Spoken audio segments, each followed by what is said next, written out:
డబ్బు, అనారోగ్యం, ఉద్యోగం, వ్యాపారం అప్పులతో బాధపడుతున్నారా? వెంటనే జేకేఆర్ గురువు గారికి కాల్ చేసి ఈ వెబినార్ లో జాయిన్ అవ్వండి. నమస్తే గారు. నమస్తే జయ.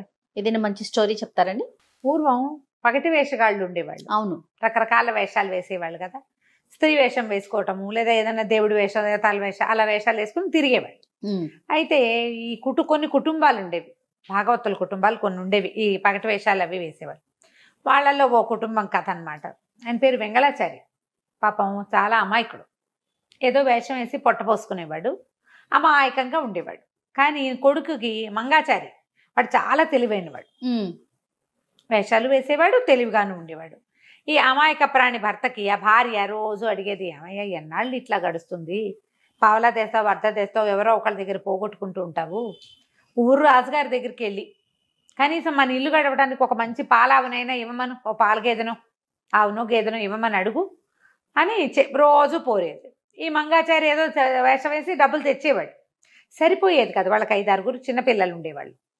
అయితే ఇతను ఏం చేశాడంటే, ఒకరోజు రాజుగారి దగ్గరికి వెళ్ళాడు. బాబు, ఇల్లు గడవటం లేదండి, ఏదైనా ఒక పాలగొడ్డునైనా ఇప్పించండి, పిల్లాడు ఏదో పావలా తెస్తున్నాడు అని అడిగాడు. రాజుగారు అన్నారు, చాలా జాలేసింది ఆయనకి. పండగలప్పుడు, అప్పుడు ఫంక్షన్లప్పుడు వీళ్ళు వేసే వేషాలు అవన్నీ చాలా బాగుండేవి. వాళ్ళు మంచి కుటుంబాలు. పాపం అమాయకుడు అవటంతో ఇతను సంపాదించుకోలేకపోతున్నాడు. ఆ మందలోంచి నీకు కావాల్సిన దానికి తోలుకెళ్ళవయ్యా ఆచారి అన్నాడు. సరే ఇతను వెళ్ళాడు. వెళ్ళి బాగా గొడ్ల సావిట్లో వెతికి ఒక బ్రహ్మాండంగా ఉన్న ఒక గేదెని తోలిపోయాడు. గేదె అనుకున్నాడు, యాక్చువల్గా దున్నపోతు. అది భారీగా ఉండటం ఒకటి ఆయన ఆలోచించాడు. గేదె దున్నపోతా చూసుకోవాలి. పెద్ద పెద్ద కొమ్ములు, మంచి బలిసి బ్రహ్మాండంగా ఉండేసరికి ఇంటి పట్టుకెళ్ళంగానే లాబో దిబోమంది భార్య. అయ్యో ఏం పని చేసావయ్యా, సరే పోని, రాజుగారు తీసుకుపోమన్నాడు కాబట్టి నిన్నెవరు ఏమనరు, దీన్ని అమ్మేసి ఓ 50 రూపాయలు పట్టురా, అమ్మితే 50 వస్తుంది. గేదె అయితే 30, దున్నపోతే అయితే 50, దాంతో వ్యవసాయం కూడా చేసుకోవచ్చు అని చెప్పేసరికల్లా సరే ఈయన ఏం చేశాడు, సంతకి తోలుకెళ్తుంటే ఇలా పక్క ఊళ్ళో ఈ సంతలు ఉన్నాయి. ఆ ఊళ్ళో ఒక నాన్న 2 కొడుకులు ఉన్నారు. వీళ్ళేంటంటే మహా దొంగ మొహాలు. వాళ్ళల్లో ఒకడు ఎదురుపడి ఎక్కడికంటే చాచారి గారు వెళ్తున్నారు అని అడిగితే దీన్ని అమ్మడానికి వెళ్తున్నాను అన్నాడు. మీరు సంతకు పట్టుకెళ్తే ఎట్లాగండి, ఎంత అనుకుంటున్నారు అన్నాడు. ఏమో దీన్ని బేరం కట్టించాలి, నాకు తెలీదు అన్నాడు.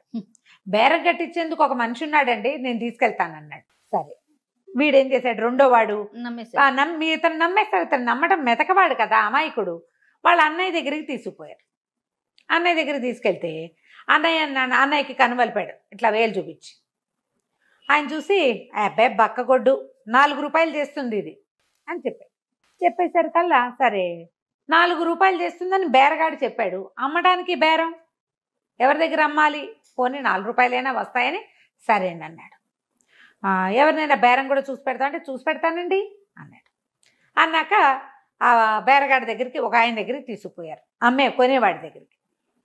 ఇది 4 రూపాయలు బేరం మాట్లాడాం, 4 రూపాయలు కొంటావా అని అడిగేసరికల్లా సరే 4 రూపాయలకు కొంటానన్నాడు. కొంటానన్నాక 4 రూపాయలు తీసుకుని 4 రూపాయలు ఇచ్చి దున్నపోతుని తీసుకున్నాడు. వాడెవడు, ఈ 2 దొంగ వెధవల తండ్రి. దున్నపోతుని తీసుకున్నాక 4 రూపాయలు చేతిలో పెట్టాక ఏమన్నాడు, అయ్యగారు మీరు అడిగిన రేటు నేను ఇచ్చా కదా, 1 రూపాయి అయినా తగ్గించి ఇవ్వరండి అన్నాడు. అనగానే 4 రూపాయల నుంచి 1 రూపాయి వాడి చేతిలో పెట్టాడు. బేరగాడు అన్నాడు, అయ్యగారు నేను మీకు బేరం చూపించాను, నాకు 2 రూపాయలైనా ఇవ్వాలి కదా అన్నాడు. ఏం మిగిలింది, 3లో నుంచి 2 తీసి చేతిలో పెట్టాడు. 1 రూపాయి ఉంచుకున్నాడు. మొదట కనపడ్డాడు కదా ఒకడు, మొట్టమొదట కనపడ్డవాడెవడు, బేరగాడిని కుదిర్చి పెడతాను అని, దీని రేట్ ఇంత అని నిశ్చయించేవాడు. మరి నా బక్షీషో అన్నాడు వాడు. 1 రూపాయి వాడి చేతిలో పెట్టి ఇంటికి వెళ్ళిపోయాడు. ఇంటికి వెళ్ళేసరికి పెళ్ళాంలా దిబోమంది. ఆయన హరిశ్చంద్రరాజు మహానుభావుడు, అడగగానే తెచ్చుకోమన్నాడు. నేనైనా వెళ్ళకపోతే నీ దున్నపోతుని తెచ్చాడు, 50 రూపాయలు చేస్తుందిరా, ఈ పిల్లాడు మీ నాన్న తీసిపోయి దాన్ని 4 రూపాయలకి అమ్మి రూపాయి కూడా లేకుండా వచ్చేసరికి వాళ్ళకి ఇవ్వాలి కదే అంటాడు. న్యాయం కదా, బేరం కుదిర్చిన వాడికి ఇవ్వాలి, బేరగాడిని చూపించిన వాడికి ఇవ్వాలి, అమ్మిన వాడికి కూడా ఏదో పాపం వాడికి 1 రూపాయి కావాలి కదా, మరి నీకొద్దా రూపాయి అంటే మాట్లాడు. బాగుంది. ఈ మంగాచారి అన్నాడు, అమ్మ నాన్నని బయటికి రానివ్వక నేను కనుక్కుంటానని తండ్రి దగ్గర భోజనం పెట్టాక కూర్చున్నాడు. నాన్న ఎవరు, ఎట్లా ఉంటారు, ఎంత ఎత్తున్నాడు, వాళ్ళిద్దరూ ఒకేలా ఉన్నారా, వాళ్ళ ఇల్లు ఎక్కడా తెలివైన వాడు. అని అన్ని బాగా కనుక్కున్నాడు. మాట్లాడగా వాడికి ఏమర్థమైంది, మొదట వచ్చిన వాడు రెండో వచ్చిన వాడు గ్యారంటీగా అన్నదమ్ములు, వాళ్ళిద్దరు ఒకేలా ఉన్నారు. వీళ్ళిద్దరూ వెళ్ళి ఇంకోటితో మాట్లాడారంటే వాడు కూడా కొంచెం వీళ్ళలాగానే ఎత్తరి మనిషి, నల్లటి వాడు, పుస్తీలు మీసాలు ఉన్నాయి వాడికి. వీళ్ళు అట్టాగే ఉన్నారు. అంటే వాడు అటాచ్మెంట్ అయి ఉండాలి. తండ్రే బాబాయో తాతో మావయ్యో ఏదో ఒకటి. ఇల్లు, వాళ్ళకి ఇల్లు ఉందా అంటే ఇల్లుంది.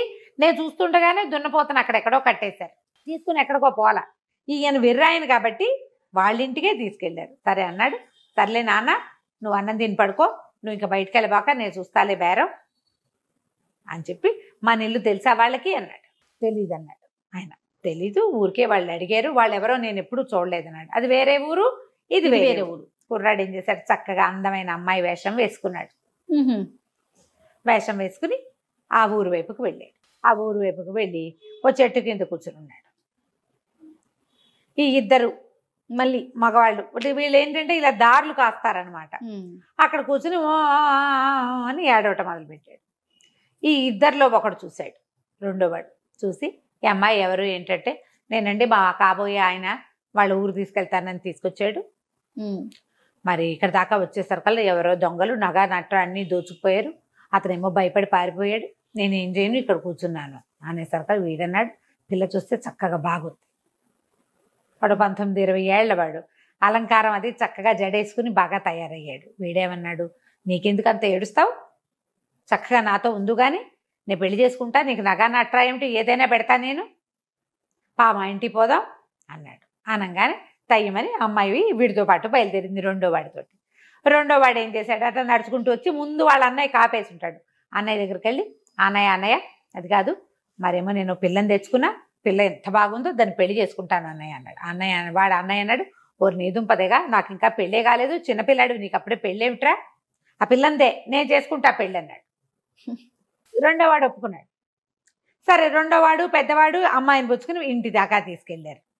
ఈ కుర్రాడు గుర్తుపట్టాడు, వాళ్ళ నాన్న చెప్పాడు కదా, ఎత్తరి మనిషి, ఇంత మీసం, ఇంత పొడు, చూస్తే ఇద్దరు ఒకేలా ఉన్నారు, వీళ్ళే గ్యారంటీగా. ఇంటికి తీసుకుపోయారు.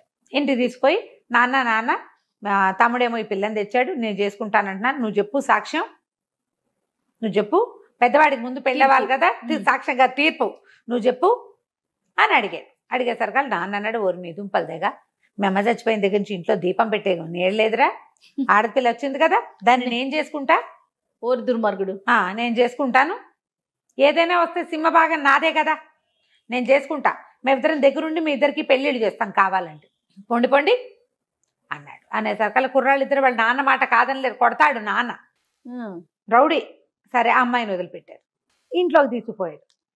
లోపల తీసుకెళ్ళాక అబ్బో ఎంతో చక్కగా చిలకలాగా ఉన్నావు, నీకు అది చేయించి పెడతా, ఇది చేయించి పెడతా అని ఏదో చెప్పంగానే వీడేం చేశాడు, ఈ కుర్రాడు, సరేలే, నగా నాణ్యం ఏమైనా ఉన్నాయా నాకు పెట్టడానికి, పెళ్ళికి పెట్టద్దు అని అడిగేసరికల్లా, నన్ను నగలకేంటి నాణ్యాలకేంటి బోల్డ్ ఉన్నాయి, ఎన్ని కావాలంటే అన్ని ఉన్నాయి అని చెప్పేసరికి, ఏది తీయి చూద్దాం, నగా నాణ్యం చూడాలి, చిన్నపిల్లాన్ని చేసుకుందామంటే మీ పెద్దాడు వద్దన్నాడు, పెద్దాన్ని చేసుకుందాం అంటే నువ్వు వద్దన్నావు, నువ్వు ఇంత పెద్దవాడివి, ఇంత కొడుకులు ఉన్నవాడివి, నిన్ను పెళ్లి చేసుకోవాలంటే నగలు నాణ్యాలు పెట్టకుండా ఏ కుర్ర దొప్పుకుంటుంది, తీయి అన్నాడు.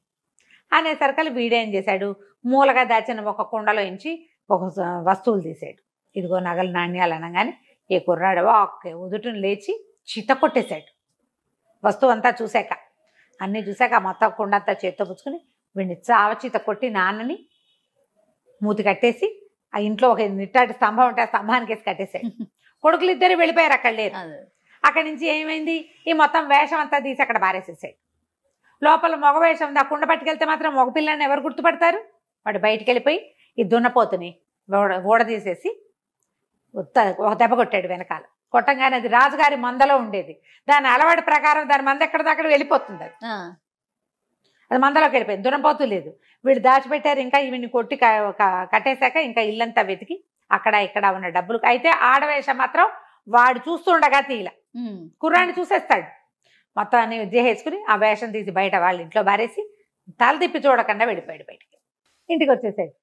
వీళ్ళు వాళ్ళ నాన్నకి ఇవ్వాల్సిన డబ్బులు ఆ 4 రూపాయలే కాకుండా దున్నపోతదాలకు డబ్బులు కూడా తీసుకున్నారు కదా వెనక్కి. వాడు ఎప్పటి నుంచో ఎంతమందినో కొల్లగొడ్డి సంపాదిస్తున్న మొత్తం డబ్బులన్నీ తీసేసుకుని ఇంటికి వెళ్ళిపోయాడు. ఆ తర్వాత ఎప్పుడు ఆడవేషం కట్ల అబ్బాయి. ఆడవేషం కడితే తెలిసిపోతుంది. గుర్తుపడతారు కదా. ఆ తర్వాత ఏం చేశాడు, 2 పాలగొడ్లు కొనుక్కుని ఆ గొడ్డు గోదా నాన్నకు అప్పచెప్పి వాడి పనులు వాడు చేసుకునేవాడు అనమాట. మంచి తెలివైన పిల్లోడు మనం ఇంటికి. నమస్తే. సుమన్ టీవీలో మీ పర్సనల్ అండ్ బిజినెస్ ప్రమోషన్స్ కోసం కింది నెంబర్కి కాంటాక్ట్ చేయండి.